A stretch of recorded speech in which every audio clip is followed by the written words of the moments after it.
So today I want to make this video about the Florida Keys. We went down there for a family vacation. It was a group of 6 adults, 3 kids, and I see a lot of people that on social media that get confused or their expectations aren't quite met with the price that they paid, and I want to make this video to explain to you kind of your experience and what you get for what you pay for. I'm hoping to put some links of the exact places we stayed. I'm going to talk about all we did, our itinerary on day 1 through day 6, and how we spent it and moved around the entire Florida Keys. I like to vacation more privately. I don't like to be around big crowds very often unless it's music, then that's okay, but when it's not revolving around music, I very much like the more private experience. I love national parks. Florida has 3 of them, and they are all right down by Miami. I also have been to the Florida Keys prior to the trip we took in July. I went down there in January almost 10 years ago with my best friend, and then I just took my husband and my 3 kids. We all went down there this July 2026. And they're very different experiences, from ocean temps to the seaweed on the shoreline and just things that people misinterpret because they see a clear beach, but then they don't realize that that beach may not be clear depending on the ocean currents and the time of year. So let's just talk about day 1. We flew into Fort Lauderdale. My brother and his wife and my sister and her husband, they flew into Miami. Either one works. The Fort Lauderdale would probably be like 24 minutes away, I think is what I googled, from the Miami airport. We used Alamo. That's my go-to rental. My brother, I don't even remember the name of the rental company that they used, but they tried charging them not once but 2 different times on a odor sensorizing cleaning thing because it detected cigar smoke. And that was crazy because we didn't buy cigars, we didn't smoke cigars, none of that down there. And that, yeah, wild times. So we rented from Alamo, no issues. You can add a driver for free. As long as your spouse just gets added for free. With the rental company they picked, I think they wanted $100 more for another driver on there. And they were like, no, not doing it. So my brother drove the whole time, and that's fine. When you have 9 people going, you need 2 vehicles. And that's just, stick with the name brand ones. Alamo, Hertz, Enterprise. Those ones will be your best bet. So we got there in the afternoon, and I believe we ate at a Five Guys. That was really good, and we drove down to South Miami, and we spent the night at a Hampton Inn. I remember picking that one. The price was decent.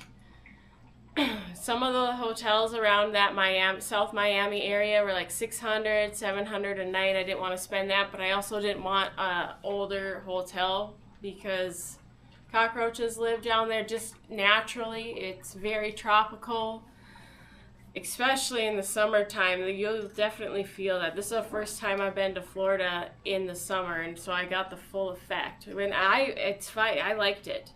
But yeah, so do the cockroaches. So I found the Hampton Inn and Suites. I think it was Miami Kendall. I'm going to put a link in there. That hotel was like 2 or 4 years old. It was recently built. So that was just like, yes, we're doing it. Free buffet breakfast style. Good to go. And the hotel was clean. I liked it. And, I should mention too, before I talk about any of these places, no one is paying me to say any of this. I'm not getting any benefit from, I'm not making money or anything like that from mentioning any of these names and the places we stayed, the charters we booked, none of that. I'm just simply doing this so you have an understanding, and I want to help you out. So the first hotel, it was clean. The breakfast was, it was decent. They had a controlled pool access. Oh, I was like, what is the camera doing? I didn't realize what I was doing. It's just counting it now. I have no idea if it's still recording or what. Ah, it should be, yes. So yes, the hotel in Miami was really good, except for the pool area, and they had controlled access there, but the pool just wasn't, I have like a fuzz on my nose, sorry about that. It wasn't clean. It was kind of cloudy, which made me think that the chemicals were off. I don't know, it didn't sting. I didn't go swimming. I went into my legs, but my 3 girls were in there and my husband went swimming, and no one had any reaction or anything. It was just kind of whatever. Day 2. So we woke up that morning. First thing we wanted to do was Robert is here fruit stand. That guy's been pushing fruit on that fruit corner for many, many years. Fortunately, when we went there, we actually got to meet Robert. I'll get a photo in there, my husband and I, when we were checking out. He was the guy that checked us out, so that was pretty cool. That was, my youngest daughter really wanted to go there. Everyone agreed that was a place we wanted to stop, so we stopped there to break up the drive all the way to Key West on that second day. So we're going from Miami all the way to Key West. That's 3.5 hours without stopping. And I think that's another thing people misinterpret on the islands, how far they really are apart from each other. So we're breaking up the day here, getting some fruit, trying some fruit we don't have around here. I remember they had jackfruit too. I've never tried jackfruit. And that's where the fruit, they got that flavor from that fruit in the juicy fruit gum. And I didn't know that. And as soon as you like bite into it, that's exactly what it is. It's kind of a weird texture too, and it was extremely sticky fruit. They also have animals running around on the Robert is here fruit stand. Chicken, there's iguanas there. They have a bunch of tortoises. I think there was some goats. If you've got little kids, that would be a good spot to stop. We continued on, and then we stopped at Robbie's in Islamorada. When I went to the Florida Keys the last time, I didn't do that, and I remember like, we got to try and do this. There was so many fish. These fish were so large and massive. There was way more than I expected there to be, and it was one of the cheapest things we did. I think it was $20 for 5 people to walk out on the dock, and then, or each. Or it was like $25 total for all 5 of us. Like when I say my little family, my siblings paid, they were in a group of 4. For us 5, it was like $25 for 1 bucket of fish. You get 6 fish, and then we all got to walk out there and take turns feeding them. The best way to feed those fish is laying flat on your stomach and getting your arm as close to the water as you can. Otherwise, the pelicans hide under the dock and they'll snag that fish before the tarpon can get it. So it was a little more challenging for my younger 2 because their arms weren't long enough, and the pelicans both got their fish. But everyone else was able to feed a tarpon, which it was cool. It was neat. It was fun. It was very touristy, but I would do it again. We ate lunch there. It was mediocre. I remember we had a new waitress. Her name was Lily. Shout out to Lily if you ever see this or if anyone knows who I'm talking about there. She did a really good job. She took care of us. It was a good time. We continued on. We didn't stop there. Oh, I forgot to mention, when we were in Miami, that night we went to a Walmart and we picked up a cooler, a hard cooler. I think we paid $24 for it. Just a cheap cooler, something we could keep jugs of water with. And we also knew we were going to the fruit stand, so we wanted to make sure our fruit wasn't going to get rotten in the summer heat, driving all the way to Key West that day. So then after Robbie's, we continued on. We didn't stop anymore until we got to our destination in Key West. In Key West, I travel with VRBO. I really like VRBO a lot. I've never used Airbnb, but it's something similar, I guess, to an Airbnb. VRBO is pretty personal at times. When you're staying at these properties, usually the owner is in a guest home nearby or another house that's nearby. They're very close to the property, or sometimes I've even had them where they're downstairs and you're in the upstairs part of the house. That's pretty normal. This house that we stayed in, also going to give you a link for that. It was, I think it was classified as a mansion when it was built, and I don't remember the exact year that it was built. It was built in the 1800s, and I remember thinking it was the oldest house that I was ever going to sleep in. It was in the old part, just off Duval Street, and I picked that location so we could walk on Duval Street but not get the loud bar scene at night. Like, I actually did want to sleep because we had planned to go to the Dry Tortugas the next day. That location ended up being really nice. The communication that I had with the homeowner was excellent. The house we stayed in, I think it was like 916 Center Court or Center Street, something like that.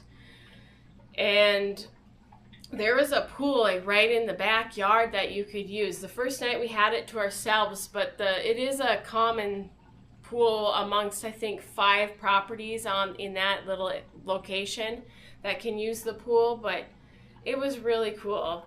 Never had a place with a pool in the backyard. The house had been updated and decorated really well. It was a really nice experience there. That night, I made reservations at Blue Heaven. I had heard a lot about that hotel, a lot about that restaurant. I knew that they had a Michelin recommendation, not a star, but a recommendation. And even hearing that word come out when you're a restaurant, that's pretty elite. That's a really good thing to have. And that's not based on service. That's strictly, those awards are based on your food, the consistency, the flavor, the way you cooked it, all of those things. It's just strictly the food, but the service there was top notch as well. I believe we had a server named Anthony, and he was just really great. I can't even remember what everyone ordered that night. It was all really good. I do remember though, I had tried a key lime martini. And the key lime martini, I want to say it was like probably 4 ounces, and it was $16. So yes, it is a little more expensive down there, and I guess you get what you pay for. It was really good. It was a good martini. My brother and his wife ended up ordering 2 each, so that was, hey, everyone liked it. They also have key lime pie there that I wanted to try with a huge thing of the meringue on top, and I hadn't tried their key lime pie because the first time when I went out to the Florida Keys, I never made it all the way to Key West. I never had experienced that. We went to Bahia Honda State Park, and that was as far as we could get.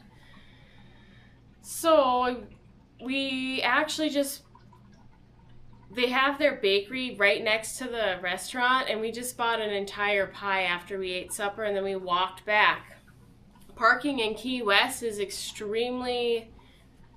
can be really difficult, especially anything around Duval Street. And that, when we called, we literally had to call or text that VRBO property 10 minutes before we were showing up so that these people could move scooters for us and park our cars.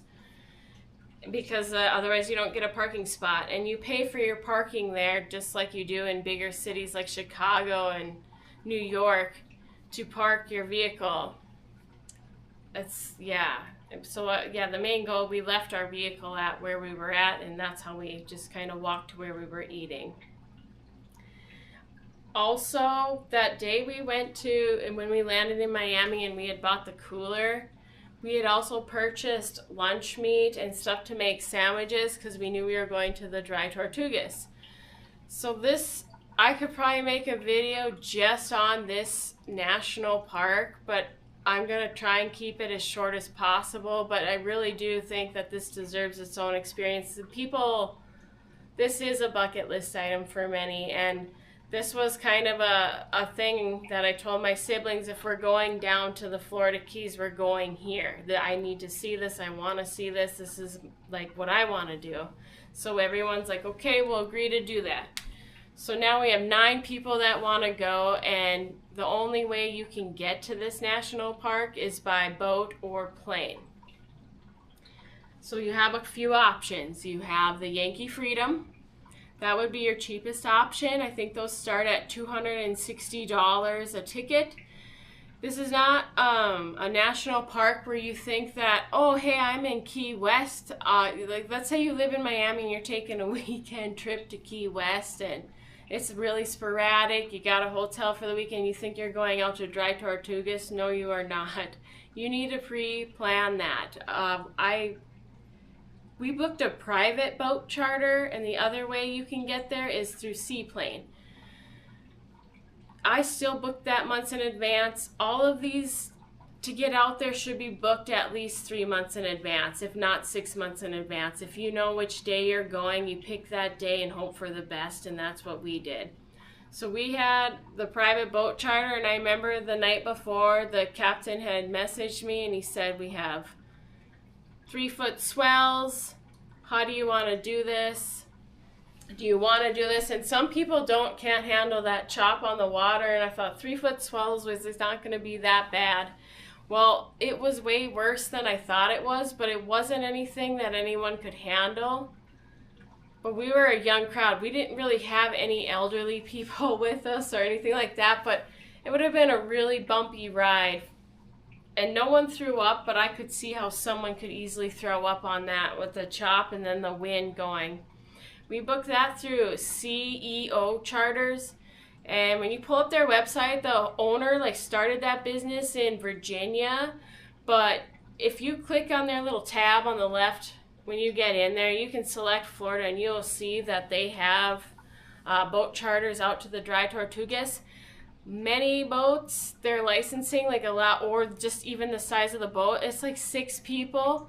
This particular boat can hold 13 people, which is really great if you're splitting the cost, which is what we did with 9 people. We totaled up the cost of the charter, and then we split it 9 ways, and my husband and I paid for the 5 of us, and then the other 4. And actually, I booked all this stuff, and then my siblings paid me the money back for it. So that's how we did it. When you're taking a private boat, though, it's your responsibility to have a national park pass with you. If you have the America the Beautiful pass, if you're traveling on a boat, that covers 4 people. It is expected of you to cover the captain as well as all your passengers. So there is an option on the national park page for that specific national park to purchase individual day passes for people there, which is a little bit different than what I'm used to for going to national parks, and we've been to several of them, so that was a little different. If you're taking the Yankee Freedom, they offer that. That's included with your ticket. Also, when you're on the Yankee Freedom, you get, I think, a sack breakfast and a sack lunch. And they're on a set schedule. And I wanted to get up early and get out there before the Yankee Freedom got there, but the chop and the wind was worse in the morning, and it was kind of slowly dying down throughout the day, so that wasn't a reality. And I was all bummed thinking it was going to be all crazy busy, which it was not. I think the max that the Yankee Freedom has per passengers per day is 200 people. And then the rest is just private boats and then the seaplanes. And the seaplane tours, I think, are half-day events, so they get 2 different crowds. And I don't know how many you can fit in a seaplane. Maybe 4, maybe it's 6, I'm not sure. So really there's 250 people on that island of Fort Jefferson. I think that's Garden Key is what they call that one at any given time. That is, extremely way different than trying to go to Glacier National Park or Yellowstone. If you have been frequently going to national parks since COVID, you know exactly what I'm talking about. The dry Tortugas, because of it, the fact that it's 70 miles from Key West, it is like 2 to 3 hour boat ride to get there. Yeah, you only have 250 people max that you have to deal with. And it wasn't, everyone was so respectful. It was so calm. It was so, I even had the moat around the fort to myself for a brief moment without people around.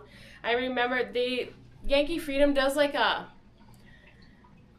I don't know if it's a recording they play or whatever, but right when they get off the boat, they have like a little tour of inside the fort that you can listen to and hear about the history and all that. So many people on that boat went right into the fort right away, where we chose the beach, and that was awesome because we had the beach to ourselves. And actually there's 2 different beaches there, so you can choose between whichever. And that's fine. There was no seaweed there. That's a big thing. That's all over the shores in the Florida Keys, except the dry Tortugas has a big ridge. I think the captain told us it's like 2,000 feet deep right off of there. And the cargo ships going into the Gulf use that. And because of the ocean currents around the dry Tortugas, they don't get that seaweed buildup like all the other islands do in the summertime there. And that is something you should be aware of, that, yeah, there's going to be seaweed. Yes, it stinks when it's exposed to air and it's decomposing. That's what's happening there. That's just what it is. You have to know, you should know about that. If you go in the winter, yeah, that seaweed's not going to be there, but you're also going to have 68 to 72 degree water. That's really cold. You need a wetsuit for that if you want to go snorkeling or swimming. When we went there, it was 88 degrees. That is amazing. You just walk right in that water. It's so crystal clear blue. It looks so good. It's just so amazing. And another reason, so after we went swimming, then everyone comes out of the fort, goes to the beach. We put our cooler back that we had our sandwiches in back on our boat that we had chartered, and we went and walked around the fort and went on top and saw all the ocean from afar, and we could see the Loggerhead lighthouse. And that was another reason why we had booked with a private boat, because that gave us the ability to drive over to Loggerhead Key. Loggerhead Key is another island that's part of the dry Tortugas. I want to say the whole dry Tortugas is made up of 6 or 7 islands.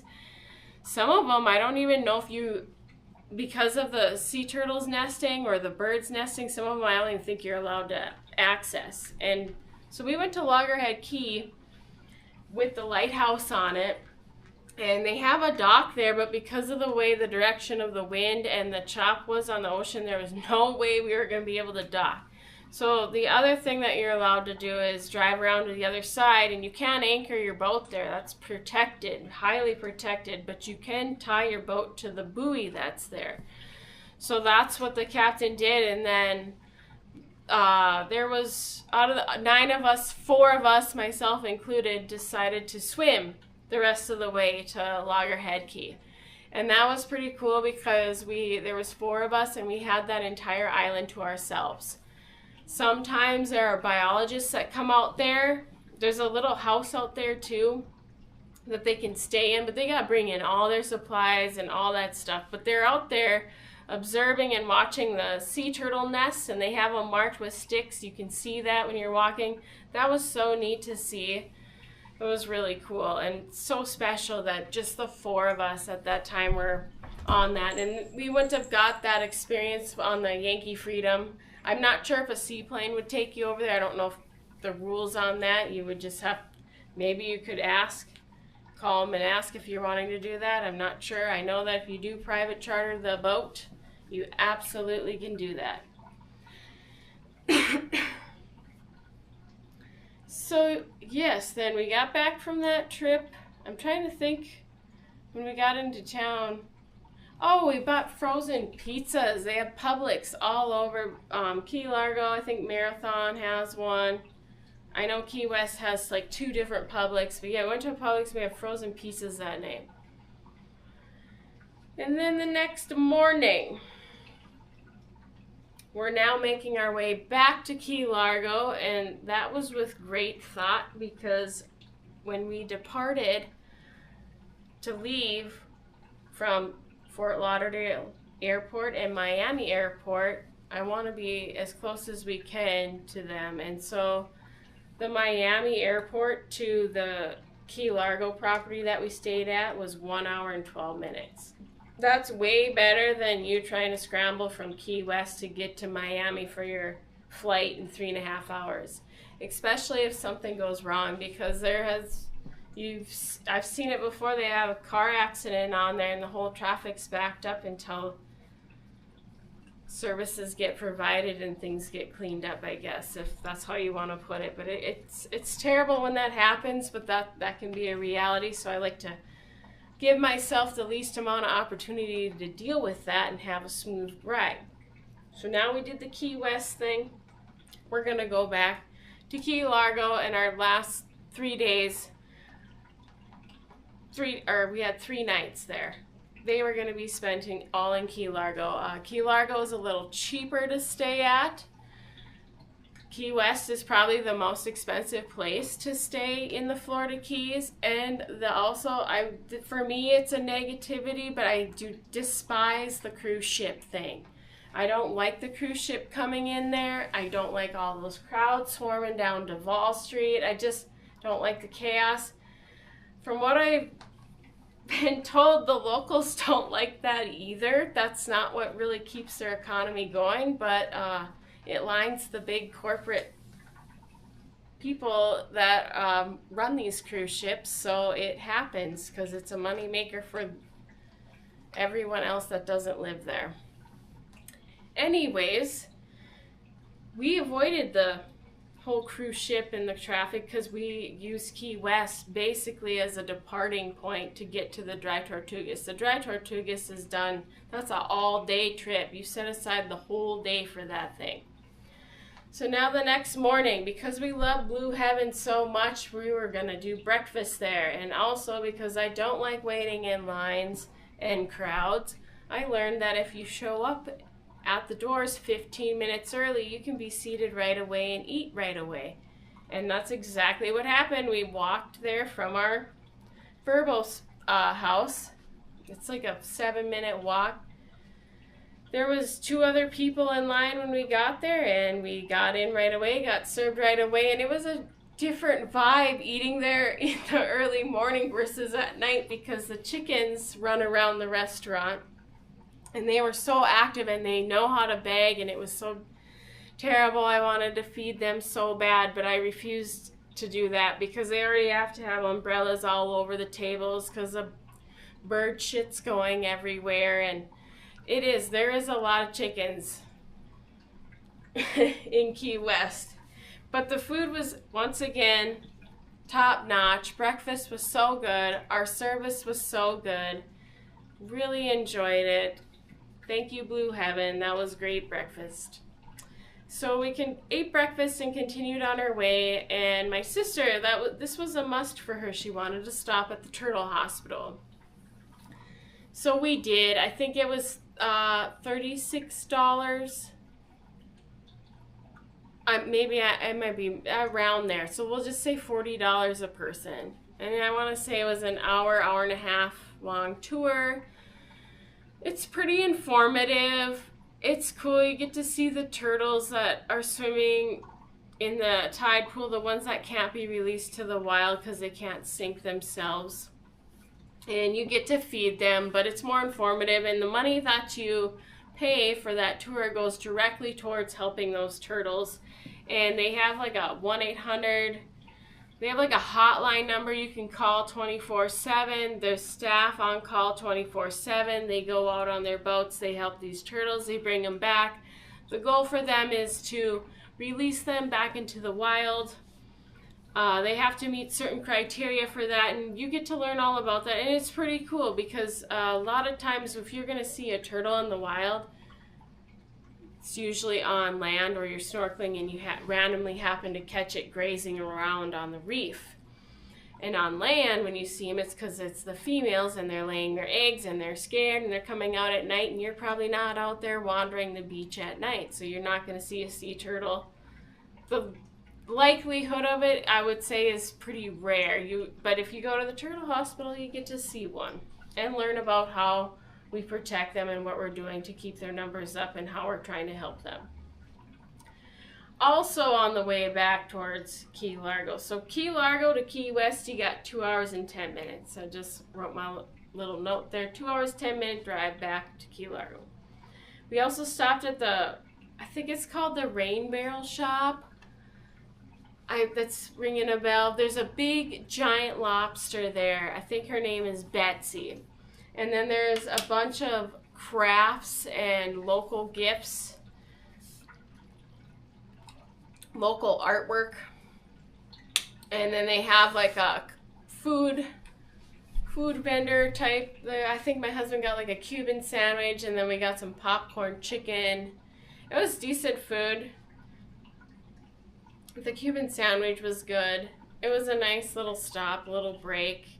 There was also a plant store nearby, and my sister-in-law really likes plants. She actually brought some back on the plane with her back to North Dakota, but there was a garden center of some sort there at that. I want to say the Rain Barrel, the giant lobster, is in Islamorada.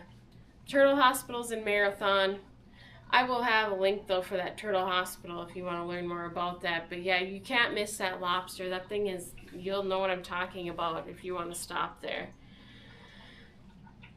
So where did we stay? We went to Key Largo, and we stayed. I also booked this through VRBO, but we stayed at the Mariners Club, which is a kind of a resort type place, like timeshare vibe is what it gave me. And I think that you can purchase property there too.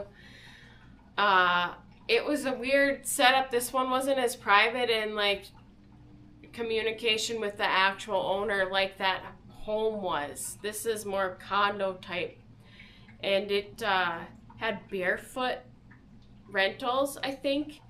And I actually paid like 2 different companies because I had booked the property in November, and I only paid half, and it didn't give me the option to pay the other half at that time. So I'm like, whatever. Well, as the trip got closer, I'm like, hey, I need to pay the other half of this accommodation here. And they're like, yeah, we switched companies, and then I had to go and enroll on this barefoot rentals website, and it was fine. And I still see the property on VRBO. You can still book through VRBO and go there, and that's cool. That's what we did. We had a really good location. It was 808 Mariners Club. The layout I thought was weird, but it did work for 9 people. It was a 4-bedroom, 4-bath, but like the main floor was upstairs, and then like the downstairs had a more basement vibe. And I thought that was weird. I thought the main should be like right when you walk in, you go upstairs. But it's whatever. It still worked for us. It was good to go. What surprised me though was their swimming pool. So when we were booking this, I focused on like what the house is like and if everyone can be comfortable in there, because sometimes stuffing 9 people into a house, I want to make sure we're not living on top of each other. Especially when we don't live with some of us don't live with each other at all, and now we're all under one roof. So that was more important. The pool there though is awesome. They have a little beach area with lawn chairs. They imported sand. I'm not sure from which part of Florida, maybe Clearwater, the soft stuff. When you're in the Florida Keys, it is crushed coral. You are on top of a reef, and about 3 to 4 miles offshore, that whole entire area, there's also more reefs. And as those big storms come in and crush that coral up, that's what makes your beaches there. So although they look white and beautiful, they're sharp on the feet. But yes, they had imported sand, and that was just soft. It was really good. They have barbecue grills in like 3 different spots amongst the resort. They had 2 different pools. The other pool was just as cool. That one was deeper, and there wasn't as many people there, but it never really felt crowded because that pool was massive. The main pool was.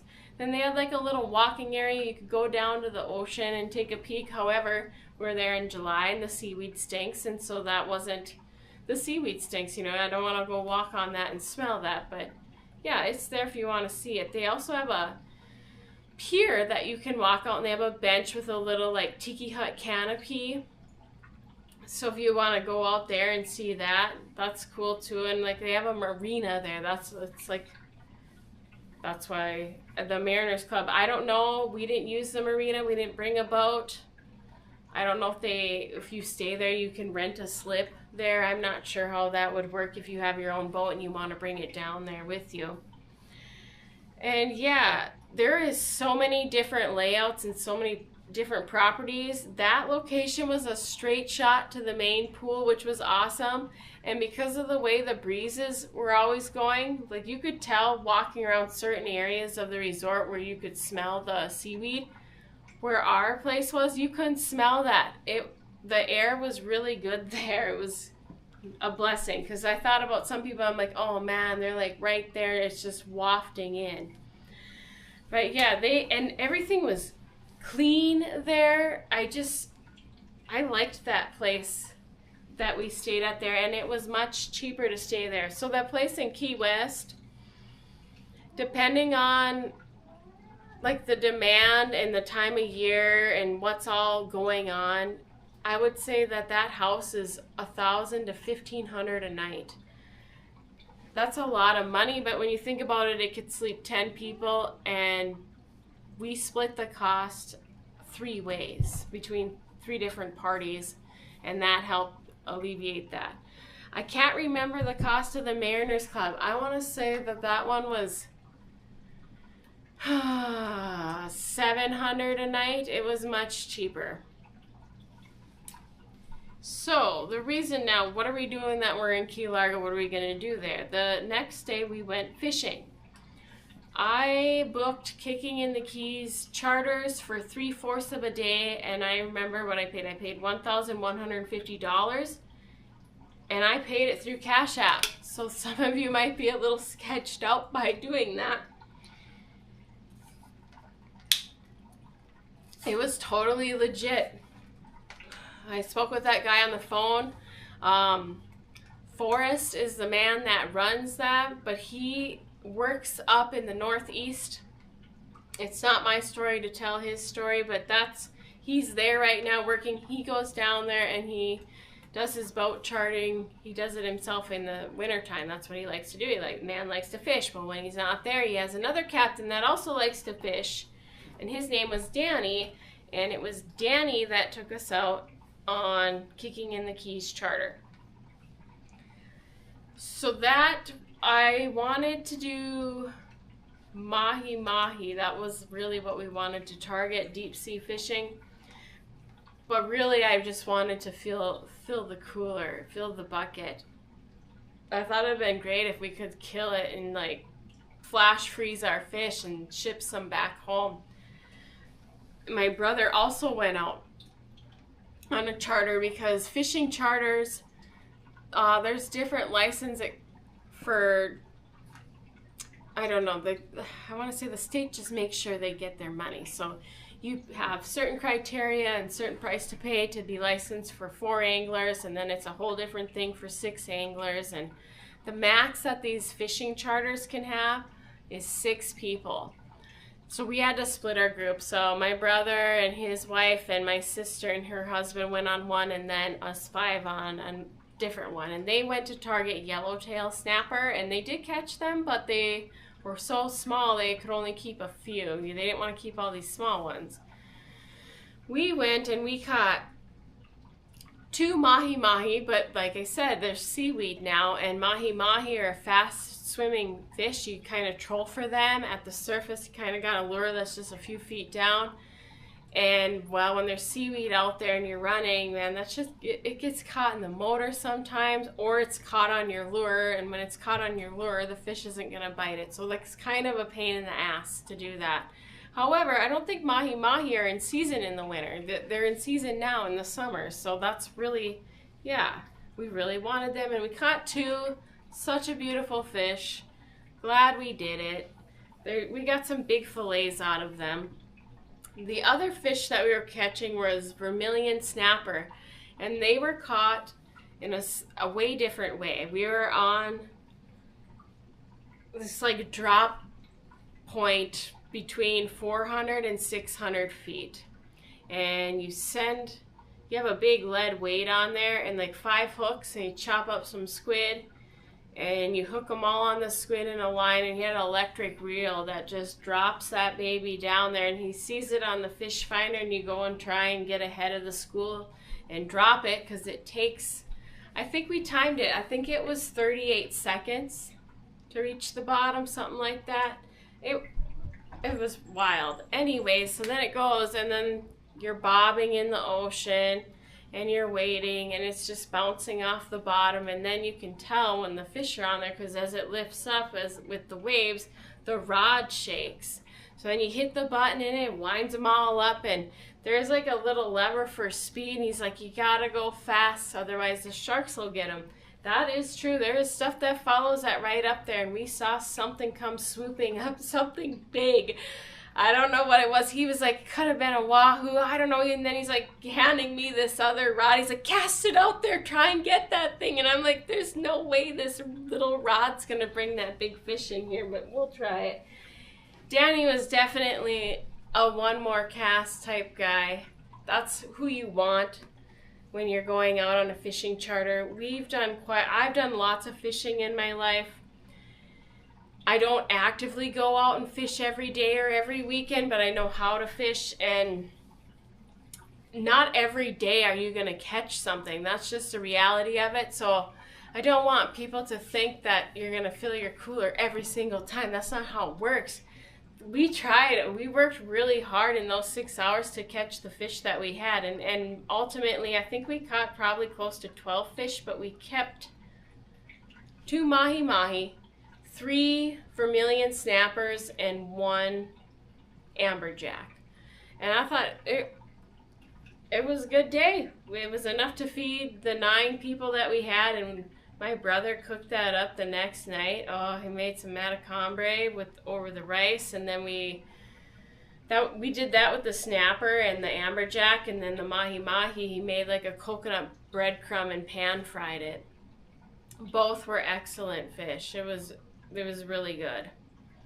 So after the fishing charter, they have a Key Largo Shell World. We went there. That's a huge gift store. Kids wanted to go there, spent some time there. And what did we do the next day? Day 6. So now, this was supposed to be the John Pennekamp State Park. This was also bucket list. My sister really wanted to see this. My husband also wanted to see this, but there is a sunken statue, and they call it Christ of the Abyss. And this is on the Dry Rocks Reef in the John Pennekamp State Park. You can look this up. I'm going to put a link in there, because there are going to be so many different tours that go out there. So that's why I want you to know, if you want to see that statue, Dry Rocks Reef, okay? Tell your captain that, Dry Rocks, I want to see the statue. He'll know what you're talking about. You can pay for a private boat charter that'll take you right to that reef. You're going to pay a lot. So go through, don't do that. Just go through the state park website, and you'll see the snorkeling tours. You book them online only. Those are the ones you want. Now, are you guaranteed to go to that specific reef? No, you're not. There's like 6 or 7 reefs there. But if you ask your captain nicely, he probably will take you there. Another one that's really amazing is Molasses Reef. They have like this purple fan coral there, or at least they did when I went 10 years ago. I didn't get to see it this year because everyone was pretty whipped from boats and sunburnt, and my children ultimately wanted to just hang out and have a pool day at the resort we were at, and I was down for that, and then everyone was kind of like, yeah, let's just chill. So we ultimately did that, but that definitely is something you can add the next day. I think that's a 8-minute drive from the Mariners Club to that state park, and that is not like a walk-in type snorkel. So the reason we planned this out the way we did too is this dry Tortugas, you can walk from shore and slowly get into the water. So if you have someone that's never snorkeled and they're unsure and they've never done it, that is a great place to do that, because you can go in at your own, you're not just out in the ocean jumping off a boat saying, here you go, let's just snorkel. That can be very overwhelming if that person's not comfortable. So to make sure, or to gauge people's comfort levels, that would be where you could do it. They also have beach access at the John Pennington State Park, or Pennekamp, that's how you say it, at that state park. However, if you're there in July, they're going to have seaweed on their shore, and you don't want to go swimming in that. There's sea lice and things that can bite you, and you just don't want to. I wouldn't want to do that. I don't want that for my kids either. But the Christ and all those reefs that they take you out, they're 3.5, 4 miles offshore. And when I did that, we had wild dolphins come ride our wake too on the way in from that snorkel trip, which was pretty cool when I did get to do that. But like I said, we chose just a relaxing day, and that's fine. Also, you don't have to bring snorkel gear. If you want to bring your own, that's fine. The state park, you can rent snorkel gear there, which is cool. And also, when I booked that private charter for that boat that we chartered, they have snorkel gear on there for us to use. So that's a common thing. People want to go snorkeling, got it on the boat, great. That's a benefit of that. I don't know about the Yankee Freedom, if they have stuff you can rent there. That you would have to look into. But everything that we did for the snorkeling, we had it rented. We did not need to bring our own. Here's what you should bring though. And I forgot it, and I was pretty bummed. I would really say bring binoculars, especially if you like the wildlife and the way the ocean looks there and seeing things from afar. And when we went out to dry Tortugas, it was just, binoculars would have been way better, and I had planned to bring them. However, I did not bring them, and I'm pretty bummed that I forgot mine. Also, water bottle, like not just a junker that you bought, your Fiji water bottle at the gas station. Don't do that. Just bring one of these. This is an Owala. This one's pretty durable. I take this to work. I've dropped this in parking lots. I've dropped it on the cement. It's a little cracked and torn here, but nothing that, it still seals. It's great, and it keeps things cold. They have water refill stations in the airport. These are great to have. Plus, it's hot. It's so hot down. If you're going in July, you need to have access to water. We did this and refilled our jugs. We bought gallon jugs at Walmart when we first got to town. Kept 2 of them in a cooler, and then we just poured our gallon jugs and constantly refilled our waters, and we had them everywhere we went. Also, mineral sunscreen. Not just any sunscreen. It's supposed to be mineral. I actually brought this, so I remembered to talk about it. This is the brand I bought. Blue Lizard. This doesn't contain, it tells you here what's on here, no oxynate and no oxybenzone. Why is that important that it doesn't have those ingredients? It's important that it doesn't have those ingredients because it kills the marine life. And when you learn those things and you know about that, why would you even want to go put some other sunscreen on you that does? Because if it's killing the marine animals, that doesn't seem like something maybe you just want to slap all over your skin. This stuff goes a long way. I purchased 2 of these, what are these, 5-ounce tubes. It's really runny. It doesn't have a smell. I really like this stuff. It went a long way. I would say we maybe used 1 tube for all 5 of us, but both of them ended up getting opened, and that was fine, and they were getting swapped around. But this stuff worked really well. It protected very well, and it goes a lot further than I thought it was going to go. Like, this 5 ounces went a long way, and you do pay more for it. Imagine that. Something that's healthier and more safe for your body and the environment costs twice as much. I think these are $15 at Target. Our Walmart has these in stock in the summer, but up here in the north, we do not carry this. This is not something we can even buy in the winter, that's when I had originally bought it. You have to order it online because, yeah, they won't even sell us the safer option up here. Maybe they will now after this video. Also, cooler. Definitely, I would grab a cooler, like $25 to keep your stuff cold and have whatever snacks in there, because it is expensive to eat out. Food is expensive, let alone you're in the Florida Keys. Everything's got to be driven down there on the highway, or they're taking a boat and whatever they're doing there, but most of it comes on down the highway on the semi-trucks. And yes, that costs more to drag it down there. What else do we have here? Oh, yes, I had also bought, so they sell on Amazon the plastic little like flippy dealies of all the fish you can catch and like the license regulations, and they try and keep up to date. I had bought one of those binders. That was pretty cool for a fishing trip. Even though the captain told me we caught vermilion snappers, there's like 7 different red snappers, and to me they're all red snappers. But you can look through that and like really get down to like what kind of fish you're catching. I also had another one that had a map of the Florida Keys and the islands, and it had on the other side a bunch of fish that you can see when you're snorkeling.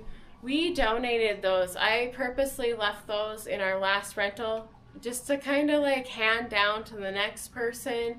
Another thing that we ended up donating, I told my brother too at the second place we were at, wasn't stocked as good as the first one. That private home was nice. It was like people left their coffee, you know, they left, I think there was like an apple or something there. Like it was definitely the VRBO that I'm used to staying. But the one in Mariners Club, that's more hotel-like. And the knife they had there is absolute trash. So my brother spent I don't know what he paid, like $25 for a new knife, because he was like, no. And he had to make supper that night, so like they got a knife donated that we left there too. You know, anytime you can do something like that for someone, that's great. What else I'm trying to think if I forgot anything here.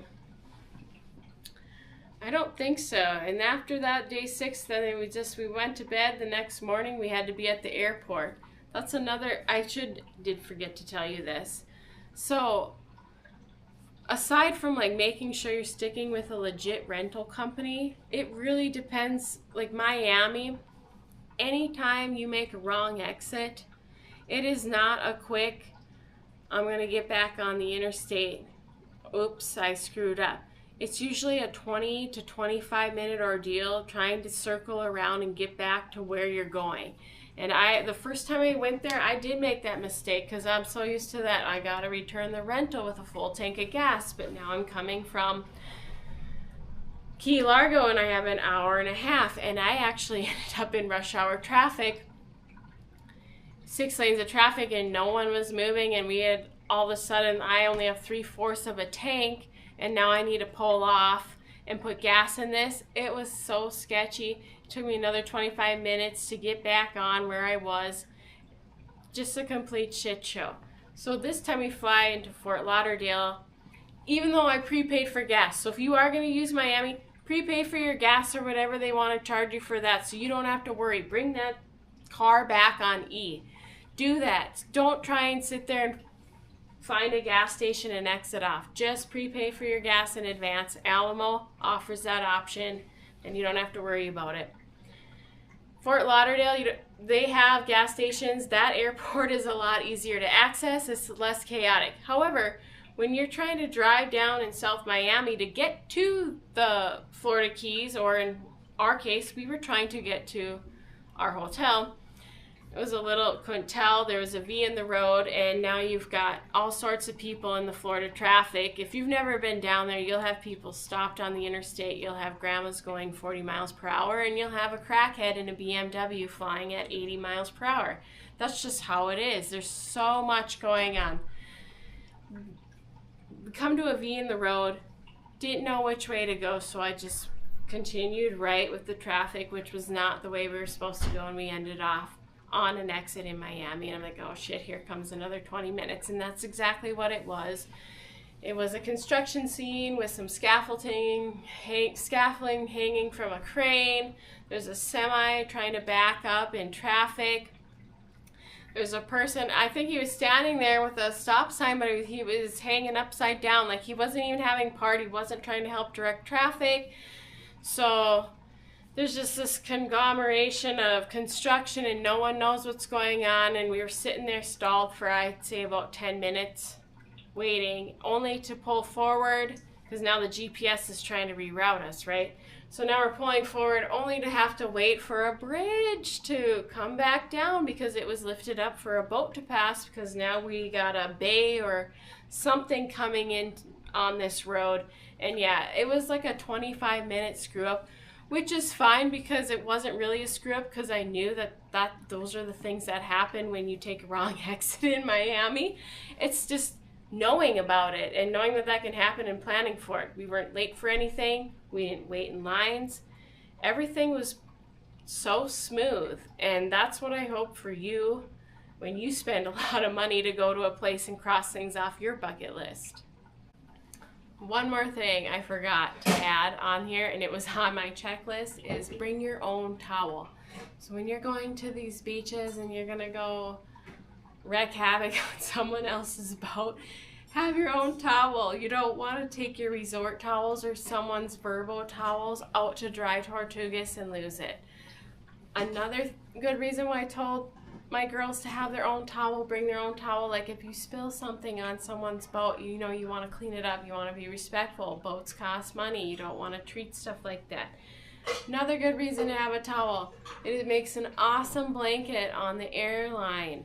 It was so cold. Our flights there were freezing, so cold. On the way home though, they were so hot. Once again, I'm not getting paid to say this. I've owned this towel. This is a Sand Cloud towel.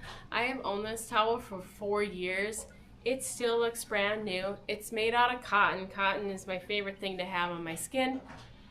I love it so much. It shakes off the sand too if you're gonna do a beach day. This thing's also came with me on the train. It fits. It's like, I bought the extra large. I'll show you. It's a whale shark print. This is the XL. It lays kind of flat, almost covers a queen bed. But yeah, you don't need to have a towel like this, just a regular bathroom towel, whatever you want. It folds up pretty. I just rolled it up to show you how small I can make it. I actually keep this in my personal item when I fly. But yeah, forgot to add that. I think it's important. Don't forget that. Don't forget your mineral sunscreen. Don't forget your water bottle, and have a great trip.